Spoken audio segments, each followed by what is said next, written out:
जिसमें से 2 साल पढ़ाई होती है, 1 साल इंटर्नशिप होता है। इंटर्नशिप के दौरान हम लोग को 12,000 पर मंथ पेमेंट मिलता है। ऑनलाइन वैकेंसी नहीं है। अभी क्या करे ना करे तुम जानो। 3 साल 1 साल तुम दो। होते हैं घर वाले भी उत्साहित होते हैं कि प्रेम जैसे बड़े कॉलेज में, बड़े संस्था में मेरा बेटा या बेटी जो भी है गए हुए हैं।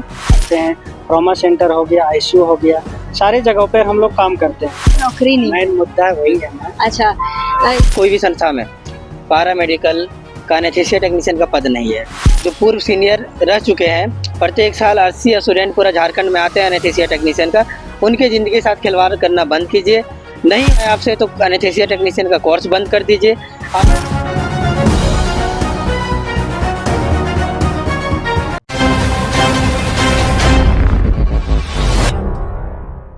हमारे साथ खास बातचीत के लिए मौजूद है पैरा मेडिकल के स्टूडेंट। इनकी क्या कुछ समस्या है, क्या इनको सामना करना पड़ता है, किन किन समस्याओं का इनको सामना करना पड़ता है, सीधा इनसे ही हम जुड़ेंगे, बात करेंगे, जानते हैं कि किस प्रकार से वो अपनी मेडिकल की पढ़ाई कंप्लीट कर रहे हैं और इनको क्या किस चीज़ों की ज़रूरत है जो इनको सरकार की ओर से नहीं मिल पा रही है। सबसे पहले आपका हमारे चैनल में स्वागत है। नमस्कार मैम। हम लोग के क्या कहेंगे आप, आप मेडिकल स्टूडेंट हैं, आपको किन किन समस्याओं का सामना करना पड़ता है, क्या कहेंगे आप 3 बातों के साथ हमारे साथ? हमारी अभी सबसे महत्वपूर्ण समस्या है वैकेंसी। सरकार वैकेंसी नहीं दे रही है लगातार, जबकि कोर्स कराई जा रही है 2006 से। लगातार 3 साल का कोर्स होता है हम लोग का, जिसमें से 2 साल पढ़ाई होती है, 1 साल इंटर्नशिप होता है। इंटर्नशिप के दौरान हम लोग को 12,000 पर मंथ पेमेंट मिलता है। उसके बाद कोई परमानेंट वैकेंसी नहीं है। सरकार बोलती क्या करे ना करे तुम जानो। 3 साल 1 साल तुम दो, अब हम यहाँ पे सेवा दो हमारे रिम्स में। उसके बाद तुम क्या करो ना करो मैं नहीं जानता हूँ। तो फिर कौन जानेगा? सरकार जानेगा ना। ये सब चीज़ सरकार ने वैकेंसी निकालेगी मैम। तो यही मांग है कि हम लोग लगभग 2006 से जितना भी स्टूडेंट है सब बेरोजगार अभी पड़े हुए हैं। उसके अभाव में 2006 से जुड़े हुए हैं। नहीं, 2006 से मैं नहीं, मेरा तो सेशन 2022-24 है। तो मैं अभी इंटर्नशिप में हूँ। 6 महीने बाद मैं क्या करूँ ना करूँ, सरकार जिम्मेवारी नहीं लेती है इसकी। तो आप लोग को मतलब किस प्रैक्टिस वगैरह जो एक डॉक्टर का किया जाता है सब आपको हो रहा है? मैम हम लोग एनेस्थीसिया टेक्नीशियन में, तो एनेस्थीसिया टेक्नीशियन का रोल क्रिटिकल केयर में, इमरजेंसी में, आईसीयू में और ऑपरेशन थिएटर में होता है। ऑपरेशन थिएटर में एनेस्थीसियोलॉजिस्ट जो डॉक्टर रहते हैं बेहोशी विभाग के, उसको असिस्ट करना, प्लस एनेस्थीसिया वर्क स्टेशन को देखना है, ऑपरेटिंग करना है, वेंटी ऑपरेटिंग है, प्लस क्रिटिकल मरीज को देखभाल करना है। मतलब एक बहुत ही महत्वपूर्ण भूमिका है हम लोग को। अच्छा, ये हम जानना चाहेंगे क्या आपका ये पैड इंटर्न है या फिर इसी तरह है? क्या मतलब आपको हाँ पेड है। 12,000 पर मंथ सरकार देती है इसके लिए, 1 साल के लिए बॉन्ड आधारित रहता है। मैम हम लोग एग्जाम दे के पैरामेडिकल का एंट्रेंस एग्जाम दे के हम लोग सिलेक्शन होता है। यहाँ पे हम लोग को पता चलता है कि बहुत अच्छा कोर्स है। हम लोग उत्साहित होते हैं, घर वाले भी उत्साहित होते हैं कि प्रेम जैसे बड़े कॉलेज में, बड़े संस्था में मेरा बेटा या बेटी जो भी है गए हुए हैं। अच्छा नाम कमाएगा, अच्छा पैसा होगा, सब कुछ होगा। फैसिलिटी के नाम पे मैम कुछ नहीं है, क्योंकि हम लोग का हॉस्टल भी नहीं है। हॉस्टल तो रहते कहाँ है? जैसे कि रिम्स का तो खुद का हॉस्टल भी है। हाँ, तो हम लोग को हॉस्टल नहीं मिला गया है। पैरामेडिकल का किसी भी स्टूडेंट को हॉस्टल नहीं मिला गया है। बस हम लोग आते हैं, रहते हैं कहीं ना कहीं भाड़े घर में। तो दिक्कत भी होता है, बहुत सारे लड़कियों को भी दिक्कत होता है। जैसे कि नाइट शिफ्ट में ज़्यादा दिक्कत होता है। जैसे कि मोबाइल वोबाइल की छीनताई भी हुआ है रास्ता में चलते टाइम। यहाँ तक कि लड़की का छोड़ दीजिए, लड़का का भी हुआ है। हमारे बैचमेट का भी हुआ है। एक जी, क्या नाम होता है? मेरा नाम जनार्दन महतो हुआ। तो मैं सरकार से ये कहना चाहूँगा कि हम लोग की परमानेंट नियुक्ति सरकार जल्द से जल्द निकाले। हम लोग का भविष्य को देखे, अनदेखा ना किया जाए। मैम हम लोग का भविष्य के साथ साथ जनता का भी भविष्य खराब हो रहा है ना, क्योंकि हम लोग ट्रेंड होते हैं, यहाँ पे एक्सपीरियंस करते हैं, 3 साल अपना समय देते हैं। ट्रेंड होने के बाद जब हम लोग को मतलब आम जनता, आम पब्लिक को जब सेवा देना चाहिए, उस टाइम पे हम लोग क्या करते हैं, कहीं प्राइवेट में सेवा दे रहे हैं। क्यों? क्योंकि सरकार वैकेंसी नहीं निकाल रही है। इस वजह से मैम अब स्टूडेंट काम करे तो स्टूडेंट से गलतियां होगी। अब ट्रेंड वर्कर रहेंगे वहाँ पे। ट्रेनिंग के दौरान कुछ समस्या होती है? ट्रेनिंग आपको कैसा मिल रहा है? ट्रेनिंग में बहुत अच्छा मिलता है हम लोग को, कोई इसमें दिक्कत नहीं होता है। ट्रेनिंग पढ़ाई की लगभग सही है, लेकिन वैकेंसी नहीं है, यही दिक्कत हो जाती है। मतलब वैकेंसी चाहिए। हाँ, देखिए इस वक्त हमारे साथ और भी लोग हैं, उनसे हम बात करेंगे लेकिन क्या कहना है। अच्छा ये बताइए, वैकेंसी आप लोग वैकेंसी का डिमांड करें, क्यों चाहिए वैकेंसी यार? क्या क्या काम आपसे लिया जाता है रिम्स हॉस्पिटल में, क्या कहेंगे आप? ट्रेनिंग किस प्रकार से आप जुड़ते हैं ट्रेनिंग में? ट्रेनिंग में जुड़ने के लिए सबसे पहले पैरामेडिकल का एग्ज़ाम होता है, कंबाइन एग्ज़ाम। बाद पैरामेडिकल एग्ज़ाम होता है, उसमें अगर अच्छा नंबर आप लेके आइएगा तो फिर आपको इसमें रिम्स में एडमिशन होता है। एडमिशन लेने के बाद 2 साल का हम लोग का ट्रेनिंग होता है। ट्रेनिंग में हम लोग ऑपरेशन थिएटर में जो एज ए ट्रेनर के रूप में ट्रेनिंग के रूप में काम करते हैं। ट्रॉमा सेंटर हो गया, आईसीयू हो गया, सारी जगहों पर हम लोग काम करते हैं। उसके बाद 1 साल का इंटर्नशिप होता है जो पेड बेस पे होता है इंटर्नशिप। मिलता है। हाँ, मिलता है। उसके बाद हम लोग सोचते हैं कि अगर इन फ्यूचर आगे ट्रेनिंग हो गया, सारा कुछ हो गया, उसके बाद तो जो कोई भी चाहेगा ना कि वैकेंसी परमानेंट जॉब तो कोई भी चाहेगा ना, तो हम लोग देखें कि आगे 2006 से अभी तक वैकेंसी ही नहीं है आया है यहाँ एनेस्थीसिया टेक्नीशियन। तो उसके नज़र में हम लोग थोड़ा सा मायूसी, मतलब जॉब के लिए जॉब के लिए, हाँ, वैकेंसी परमानेंट वैकेंसी नहीं है। इसके तहत अगर आप झारखंड के अलावा अगर अदर स्टेट में अगर चाहेंगे, छत्तीसगढ़ या कहीं भी, बैंगलोर या कहीं भी, तो वहाँ पर सेंट्रल लेवल में भी एनेस्थीसिया टेक्नीशियन का वैकेंसी निकल रही है, लेकिन झारखंड में अभी तक नहीं आई है। जी, तो आपका सेशन क्या है? सेशन तो मेरा था 20-22 कोरोना के दौरान हम काम किए हैं, लेकिन अभी मेरा सेशन वहाँ से ख़त्म हो गया, तो अभी हम प्राइवेट में काम कर रहे हैं क्योंकि वैकेंसी नहीं है।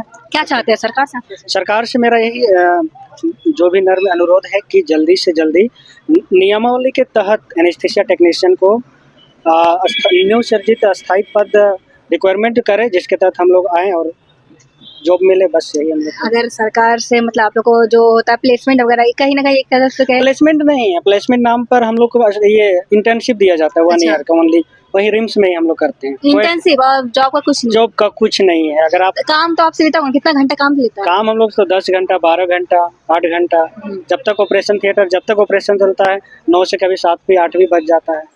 अच्छा, तो ट्रेनिंग पीरियड के दौरान कुछ प्रॉब्लम होता है? ट्रेनिंग के लिए कोई प्रॉब्लम नहीं होता है। मतलब ट्रेनिंग अच्छा मिल रहा है? ट्रेनिंग हम लोग का चाहे थ्योरी हो गया, प्रैक्टिकल बहुत अच्छा से मिलता है, लेकिन वही नौकरी नहीं मिल रहा। नौकरी नहीं सवाल मिल है, रहा। नौकरी नहीं मेन मुद्दा है वही है ना। अच्छा, अगर बात करें नौकरी नहीं मिल रहा, 25 साल हो गया झारखंड का, अब वैकेंसी का आप मांग कर रहे हैं, क्या लग रहा है कि 25 साल में आपको क्या दिया है झारखंड? क्या कुछ सुधार हुआ झारखंड? बात करें झारखंड में तो सुधार तो हुआ है, डे बाय डे डेवलपमेंट हो रहा है, लेकिन अगर हेल्थ में कहें तो हेल्थ में सुधार हो रहा है, बट धीरे धीरे सुधार जितना रफ्तार से होना चाहिए उतना रफ्तार से नहीं। क्या नाम है आपका? मेरा नाम है सुरेश माथुर जी, हमारे साथ और भी लोग हैं, उनसे हम बात करेंगे। जब आप रिम्स पैरामेडिकल के मतलब छात्र स्टूडेंट है, तो आपसे क्या क्या काम लिया जाता है, कितने घंटों का काम लिया जाता है? देखिए, हम लोग जब फर्स्ट ज्वाइनिंग होता है तो हम लोग को ओटी में ड्यूटी दिया जाता है। ओटी में हम लोग को जितने भी एनेस्थीसिया वर्क स्टेशन है और मॉनिटरिंग है, जितने भी एनेस्थीसिया लॉजिस्ट के डॉक्टर हैं उनका जो असिस्ट है वो सब हम लोग करते हैं। फिर किसी सबका ड्यूटी आईसीयू में रहता है, क्रिटिकल केयर, आईसीयू पूरा मैनेजमेंट करना, वेंटिलेटर ऑपरेट करना, critical care, patient management and airway management से लेके जितना कुछ है सब कुछ हम लोग करते हैं। तो आप अभी तक कितना मतलब क्या आपने अभी तक पेशेंट से जुड़े हैं, पेशेंट के काम के हाँ, क्या एक्सपीरियंस रहा? हम लोग पेशेंट से जुड़े भी, हम लोग सेवा भी किए, लेकिन एक दिक्कत ये है कि हम लोग का परमानेंट सीनियर नहीं है, उनके कारण हम लोग का ज्ञान बहुत अधूरा हो जा रहा है। अगर हमारे जो सीनियर परमानेंट रहेंगे, अनुभवी ज़्यादा रहेंगे तो और अच्छा मरीजों के लिए भी बढ़िया रहेगा और जो आने वाले जूनियर है उनके लिए भी होगा। लेकिन अभी 2006 के बाद 2006 से अभी तक पैरामेडिकल जब गठन हुआ है, जब से एनेस्थीसिया टेक्नीशियन का कोर्स चल रहा है, पूरा झारखंड सरकार में किसी कोई भी संस्था में पैरामेडिकल का एनेस्थीसिया टेक्नीशियन का पद नहीं है। अच्छा, जैसे कि आपने बताया कि परमानेंट ज्ञान जो होते हैं सीनियर नहीं है, इसके कारण आप लोगों को ज्ञान पूरी तरह से नहीं मिल पा रहा है। तो हम बात करें जैसे कि अभी आप देख रहे होंगे कि रिम्स हॉस्पिटल मतलब जो सरकारी हॉस्पिटल है उस पर आरोप लग रहे हैं कि लापरवाही दिखी जा रही है, तो क्या ये सब में जैसे कि आप लोग न्यू स्टूडेंट है, न्यू मेडिकल स्टूडेंट पेशेंट से जुड़े भी, हम लोग सेवा भी किए, लेकिन एक दिक्कत ये है कि हम लोग का परमानेंट सीनियर नहीं है, उनके कारण हम लोग का ज्ञान बहुत अधूरा हो जा रहा है। अगर हमारे जो सीनियर परमानेंट रहेंगे, अनुभवी ज़्यादा रहेंगे तो और अच्छा मरीजों के लिए भी बढ़िया रहेगा और जो आने वाले जूनियर है उनके लिए भी होगा। लेकिन अभी 2006 के बाद 2006 से अभी तक पैरामेडिकल जब गठन हुआ है, जब से एनेस्थीसिया टेक्नीशियन का कोर्स चल रहा है, पूरा झारखंड सरकार में किसी कोई भी संस्था में पैरामेडिकल का एनेस्थीसिया टेक्नीशियन का पद नहीं है। अच्छा, जैसे कि आपने बताया कि परमानेंट ज्ञान जो होते हैं सीनियर नहीं है, इसके कारण आप लोगों को ज्ञान पूरी तरह से नहीं मिल पा रहा है। तो हम बात करें जैसे कि अभी आप देख रहे होंगे कि रिम्स हॉस्पिटल मतलब जो सरकारी हॉस्पिटल है उस पर आरोप लग रहे हैं कि लापरवाही दिखी जा रही है, तो क्या ये सब में जैसे कि आप लोग न्यू स्टूडेंट है, न्यू मेडिकल स्टूडेंट, आप लोग आगे चल के मेडिकल ट्रीट करते हैं पेशेंट का, तो क्या ये सब के कारण भी इसमें असर दिखाता है, लापरवाही आप लोग से गलतियाँ हो सकती है? हाँ, एकदम। देखिए, कोई भी है स्टूडेंट है, सीखने के लिए ही जाता है, मतलब कहीं ना कहीं जो न्यू स्टूडेंट है उस पे जो नहीं सिखाया पाता इसलिए इस प्रकार की गलतियां होती है, ये कह सकते हैं। हाँ, देखिए क्योंकि अगर परमानेंट सीनियर है, वो 15 साल 20 साल की जो एक्सपीरियंस की सीनियर है, वो ऑब्वियसली है कि जूनियर से बहुत ज़्यादा उनको नॉलेज रहता है। अगर वो परमानेंट है, देखिए एनेस्थीसिया विभाग पूरा स्वास्थ्य विभाग का रीढ़ है। उनके बिना ना सर्जरी किया जा सकता है, ना क्रिटिकल केयर पेशेंट के देखा जा सकता है।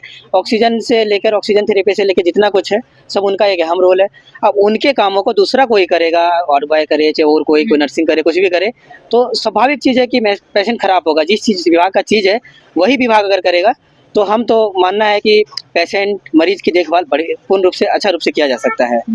हम लोग इस मुद्दा को शासी परिषद में रखने के लिए भी मांग की है, लेकिन शासी परिषद जीबी मीटिंग के जो भी अध्यक्ष है, सचिव है, इस मुद्दा को अभी तक उठाया नहीं है कभी। हम लोग स्वास्थ्य मंत्री, स्वास्थ्य सचिव, मुख्यमंत्री सबका हम लोग के पास रिसीविंग है, वहाँ जाके हम लोग गए हैं। सर बोले कि हमें तो सम्मान के साथ रोजगार देंगे, लेकिन अभी तक कोई विज्ञापन नहीं है। तो मतलब आप क्या चाहते हैं सरकार से? हम सरकार से चाहते हैं कि हमारे जितने भी 1200 करीब लगभग जो पूर्व सीनियर रह चुके हैं, प्रत्येक साल 80 स्टूडेंट पूरा झारखंड में आते हैं एनेस्थीसिया टेक्नीशियन का, उनके ज़िंदगी के साथ खिलवाड़ करना बंद कीजिए। नहीं हो पाता है आपसे तो एनेस्थीसिया टेक्नीशियन का कोर्स बंद कर दीजिए। और फिर अगर आप चाहते हैं तो एनेस्थीसिया टेक्नीशियन की वैकेंसी दिया जाए झारखंड में। दूसरा बात, जितने भी एमजीएम जितने भी कॉलेज हैं, सब में कुछ कई जगह पर रहने के लिए स्टूडेंट के लिए दिया गया है छात्रावास, लेकिन रिम्स में अभी तक उपलब्ध नहीं किया गया है। इस चीज़ पर भी अमल करें। इसके अलावा भी किसी चीज़ का आप लोग को सामना करना पड़ता, किसी परेशानी का?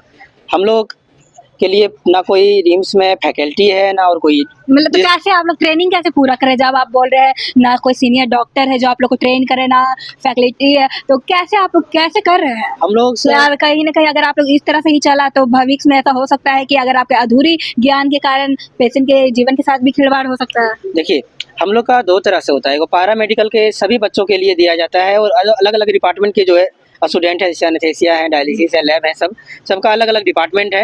और डिपार्टमेंट के जो फैकल्टी है वो हम लोग को पढ़ा रहे हैं, लेकिन जो पूरा पैरा मेडिकल की फैकल्टी है वो किसी के रूप से क्लास नहीं दे पा रहे हैं, वो है ही नहीं वहाँ। तो इसके लिए किसको आप दोस्त समझते हैं? देखिए जो रिम्स हॉस्पिटल के डायरेक्टर है या सरकार, किसको दोस्त समझते हैं? देखिए, रिम्स शासी परिषद के जो मेन अध्यक्ष हैं डॉक्टर इरफान अंसारी जो सर हैं, अभी स्वास्थ्य मंत्री वही रहते हैं, और स्वास्थ्य सचिव जो हैं उनके ऊपर हम लोग एक अमल करेंगे कि इस बात पर जो है ध्यान दें। जी, क्या नाम है आपका? अभिषेक कुमार। जी, आप इस ओर आइएगा। जी, आप क्या कहेंगे, आपका कौन सा सेशन है? मेरा है 24 to 26 सेशन है। जी, अगर हम बात करें ट्रेनिंग पीरियड के दौरान क्या आपको वो सारी फैसिलिटी मिलती है? अभी जहाँ इरफान अंसारी हो गए जो कि वो मेडिकल विभाग के स्वास्थ्य मंत्री है, तो वो काफ़ी फैसिलिटी ला रहे, तो क्या आपको सारी सुविधाएं मिल रही है? सुविधाएं तो सारी मिल बढ़ावा रही दिया जा रहा है मेडिकल को, क्या मिल रही है आपको सुविधा? हाँ, सुविधाएं तो मिल रही है। जी, सुविधाएं तो मिल रही है, लेकिन हम लोग काम करने के बाद, अपना कोर्स कंप्लीट करने के बाद उसमें एक निश्चित पद पे नहीं रह पा रहे हैं, जिसके वजह से मतलब टेम्परेरी काम कर रहे हैं। हाँ, टेम्प्रोरी काम कर रहे हैं। जैसे हम लोग का कोर्स कंप्लीट हो जा रहा है, फिर हम लोग बाहर आ रहे हैं, उनके बाद कोई हम लोग का भविष्य नहीं है, अंधकार में है। तो आज जो आपके जो सीनियर डॉक्टर है उसके बारे में आप क्या कहेंगे, क्या आपको वो पूरे ज्ञान दे रहे हैं? हाँ, जो हमारे डिपार्टमेंट की फैकल्टी है वो हमसे अच्छे यानी कि व्यवहार क्या चाहते हैं, क्या चाहते हैं, मांग क्या है? हमारा मांग है कि एक निश्चित और सुनिश्चित पद होना चाहिए हमारे एनेस्थीसिया टेक्नीशियन को लेकर, यही हमारी सरकार। तो अगर आपकी मांगे नहीं पूरी होती है, जैसे कि आपका जो मांग है वैकेंसी का अगर नहीं दिया जाता है, वैकेंसी आप इसी तरह टेम्परेरी काम करेंगे और फिर आगे चल कर जब पीरियड खत्म होगा ट्रेनिंग पीरियड, तो आप जाके प्राइवेट जॉब करेंगे या प्राइवेट मेडिकल या फिर खुद का खोलेंगे, क्या कहेंगे? ऐसे में क्या करेंगे? ऐसे में बहुत दिक्कत होगा, और अगर हमारे बीच में अगर अस्थायी पद होता है तो हम लोग यहाँ से ट्रेंड होके हम लोग जन सेवा में सुधार लाएंगे और आगे हम लोग ऐसे ही अच्छा काम कर पाएंगे। क्योंकि अगर नहीं अस्थायी पद रहता है तो हम लोग प्राइवेट संस्थान में जाते हैं तो वहाँ पे कुछ दूसरा काम करवाया जाता है हम लोग से, और अगर प्राइवेट में भी नहीं लग पाते तो हम लोग को कुछ दूसरा कोर्स में दूसरा फील्ड में जाना पड़ता है। जी, मतलब मेडिकल लाइन में होके भी हमको फील्ड चेंज करना पड़ता है। चेंज करना पड़ता है। और ये कोई स्टूडेंट लाइफ, आपका क्या इंटरेस्ट है? जी, आप क्या बोल रहे थे? Student life. और ये जो स्टूडेंट लाइफ का ये जो 20 साल 18 साल 19 साल है, ये अहम समय होता है कोई भी स्टूडेंट का कैरियर बनाने का। अगर आप हम सरकार से यही विनती करना चाहते हैं कि अगर आप स्टूडेंट के साथ इस समय में अगर उसके कैरियर के साथ खिलवाड़ करेंगे तो फिर वो स्टूडेंट का भविष्य बर्बाद हो सकता है। जी जी। और आप जैसे कि आप बताएं कि आपको क्या आपको इस लाइन में इंटरेस्ट है, क्या आप फ्यूचर में क्या लाइन चेंज करना पसंद करेंगे? नहीं नहीं, हम जब इसमें समय दे रहे हैं 3 साल समय दे रहे हैं तो मेरा इसमें इंटरेस्ट है और मैं अपने ये जो काम जो सीख रहा हूँ ये जन सेवा के लिए तो स्वास्थ्य मंत्री से आप क्या चाहते हैं? मैं स्वास्थ्य मंत्री से हेल्थ सेक्रेटरी से मैं यही नम्र निवेदन करता हूँ क्योंकि क्या जो हम लोग जो कोर्स कर रहे हैं उनका एक अस्थायी पद होना चाहिए ताकि हम लोग आगे ट्रेनिंग पीरियड करके एक भविष्य में जॉब कर सकें। जी, जैसा जैसा कि आपने देखा कि पारा मेडिकल स्टूडेंट हमारे साथ जुड़े थे और उनका यही कहना है कि जो उनको ट्रेनिंग पीरियड लिया जाता है उसको स्थायी भी किया जाए, उनको परमानेंटली जॉब भी दिया जाए, वैकेंसी लाई जाए ताकि वो भी अपने फ्यूचर में डॉक्टर का पद ग्रहण कर सके और वो मरीजों का इलाज कर सके। अब देखने वाली बात होगी क्या स्वास्थ्य मंत्री क्या इनके बातों पे इनकी गौर करते हैं या नहीं। फिलहाल के लिए इतना ही, ऐसे अपडेट के लिए बने रहे न्यूज़ रांची मेल के साथ। धन्यवाद।